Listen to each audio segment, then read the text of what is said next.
Ассаламу алейкум рахматуллахи баракатух. Урматтуу мусулман бир туугандарыбыз, бүгүнкү биздин 30 күндөгү орозо темабызга орозону кимдер тута алат же болбосо кимдер милдеттүү деген теманы улантмакчыбыз. Мисалы орозого кимдерге шарт же болбосо кимдер милдеттүү? Буга эң биринчи билесиздер, мусулман болуш керек, балагатка жеткен болуш керек, акыл эси толук болуш керек. Андан кийин андан кийинки кезекте демекчи хайыз көрбөгөн аял, нифастагы көрбөгөн аял, анан сапардагы адам эместер, сапарга чыккан адам эмес болуш керек. Ушулар орозо тутканга милдеттүү. Же болбосо жинди болбош керек. Мисалы жинди болуп, мисалы бир күн кечке жинди болуп кайра эсине келе турган болсо, анда орозосун кармай берет. Таптакыр эле жинди болуп, акыл эси жок боло турган болсо, алар милдеттүү эмес.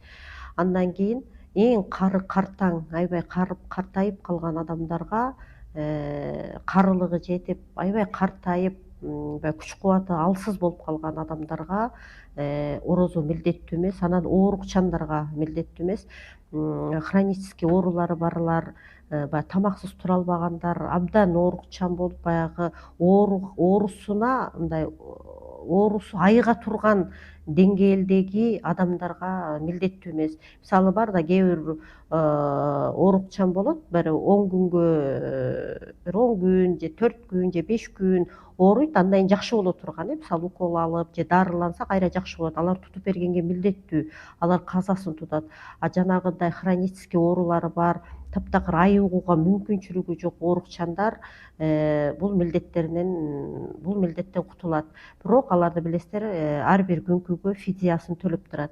Жана боюнда бар аялдарга келсек, боюнда бар аялдар мисалы орозосун баласына зыян келе турган болсо, мисалы адистин айтуусу боюнча баласына зыян келип, же витамин жетишпесе, же бир ошол орозонун айынан бир балага бир кыйынчылык туула турган болсо, анда булар да бошотулат.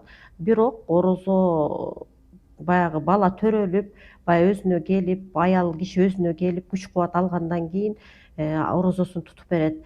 Жана ошондой эле эмизип аткан аял деле ошол сыяктуу, баягы баласынан коркуп, баягы сүтүм чыкпай калат, тамак жөө менен сүт чыгып турат да, сүтүм чыкпай калат, же бир балам ошо эмбесе, бир башка тамак жебейт, только эмчектин сүтү менен гана тамактана турган болсо, анда булар да бошотулат. Анан кийин бала эмизип бүткөндөн кийин баягы аял киши баягы өзүнө келип, күч кубат токтогондон кийин мунун казаларын баарын тутуп берет. Ошон үчүн ушул таризде өзүңүздөр тутсаңыздар болот. Бирок жанагы аябай кары картаң, аябай оорукчандар гана бул орозодон бошотулат. А сапарда жүргөн адам болсо, мисалы сапардан кайра кайтып келгенден кийин ал орозосун уланта берет, орозосун кийин калып калган казасын кийин кармап берет. Ассаламу алейкум рахматуллахи баракатух.